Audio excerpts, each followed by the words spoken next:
I'm sitting there with 8 and 10 of clubs like an under-the-gun +1 wallflower, limping into the $10 straddle bet. It wasn't the cards that charmed me, but rather the desire to be rid of those unsightly blue chips plaguing my otherwise elegant yellow and whites. A middle position interloper raises to 40.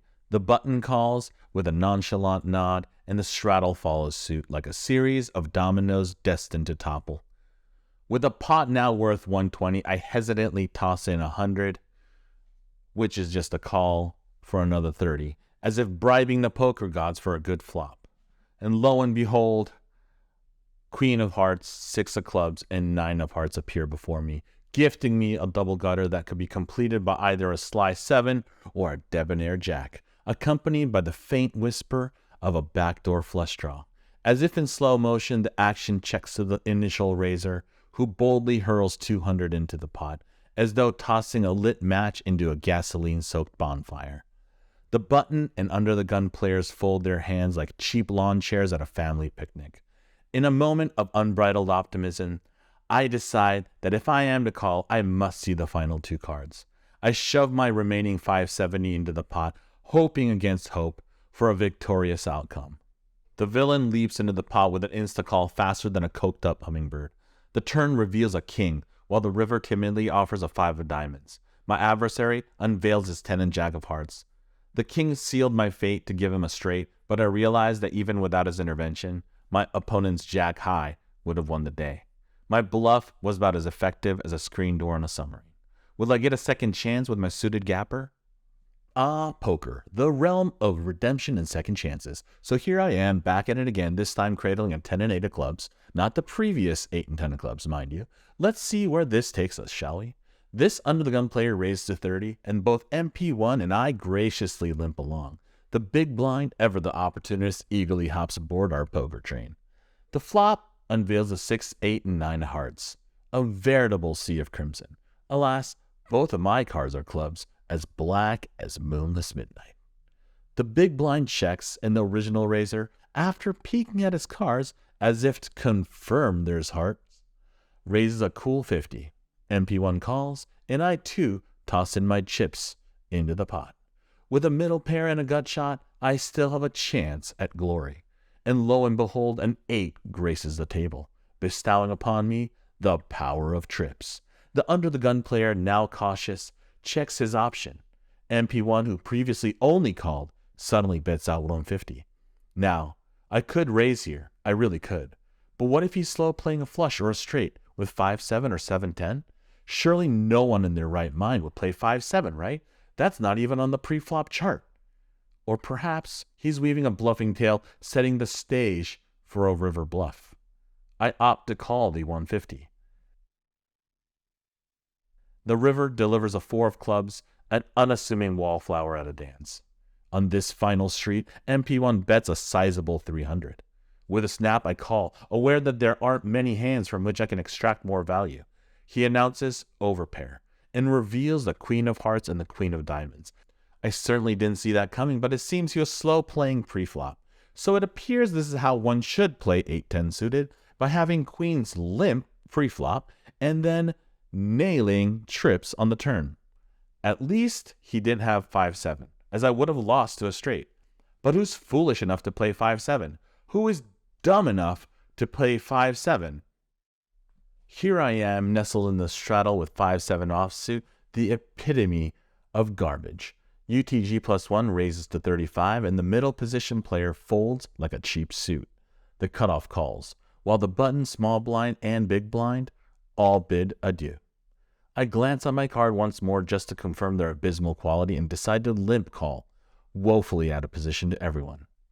The flop reveals a tantalizing 3 and 4 of hearts, accompanied by a 7 of diamonds, gifting me both a gut shot straight draw and the dubious honor of top pair. Naturally, I check to the raiser as I've done countless times before. The middle position original raiser bets 60, and the cutoff snap calls like a mousetrap springing shut.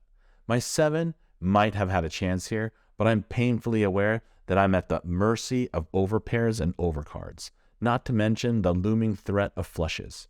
So in a desperate bid for protection, that's a thing, right? Protection. I go all in with the remaining 240 of my stack. It's a bold move that could be misconstrued as a set by overpairs, or alternatively as a desperate draw for hearts. Alas, the middle position player calls with pocket jacks, and I watch my pot vanish like a mirage in the desert. So dear friends, let this be a cautionary tale. Never, under any circumstance, play 5-7 offsuit. It will only lead to heartache and lighter pockets. I implore you, just say no to I'm clutching 5-7 offsuit on the button, and I'm a recreational player with a lot of hope. I'm going to limp in and take that gamble just to see what unfolds. The pot swells to a majestic 25, and the flop presents a 6 and 10 of spades, along with a jack of hearts. My reward for 5-7? A whole lot of nothing, save for the faintest glimmer of a backdoor flush and a runner straight. In a remarkable display of restraint, the pot checks around, the turn reveals a 4, and suddenly I find myself with an open-ender. It's a long shot, but perhaps that runner straight isn't so far-fetched after all. The action checks to me once more. It seems as though nobody's hit anything, but just in case I strike gold, I'll toss in 20 to fatten the pot. Under the gun and cutoff both call, making me wonder if we're all secretly holding 5-7. Miraculously, the river graces us with an 8 of clubs, completing my ridiculously camouflaged straight.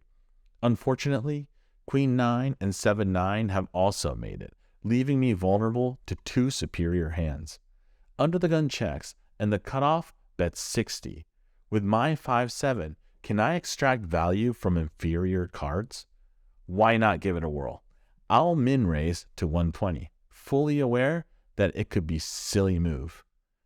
The middle position player folds, and the cutoff calls, revealing none other than 5-7 offsuit. It seems we're all in the same questionable boat when it comes to playing 5-7.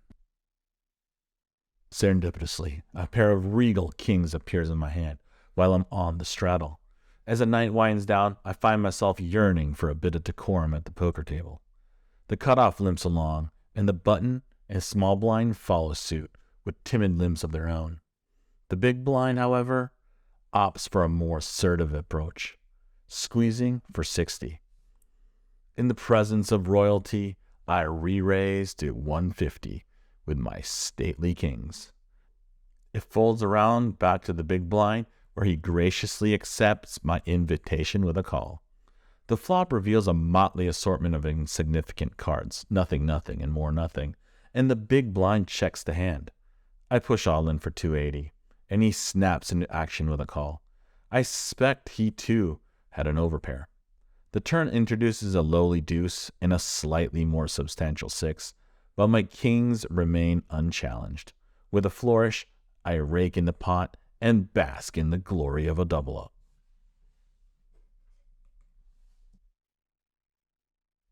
In the grand theater of life, the poker table serves as a stage where we learn valuable lessons about risks, rewards, and the imperfections of human decision-making.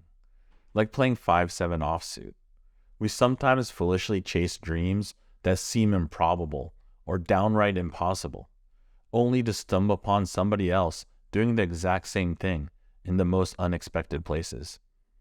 We learn to be adaptive and cunning as we maneuver through the kaleidoscope of hands and situations life deals us.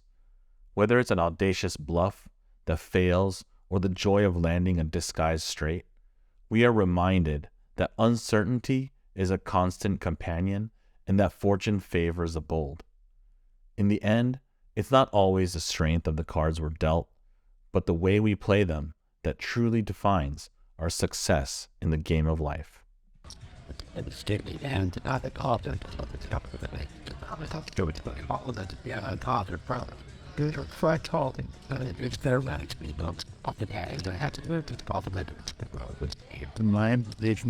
Your haste. Oh, and here's the state duck. It's called, is that called, right? It's down to the pond. That's how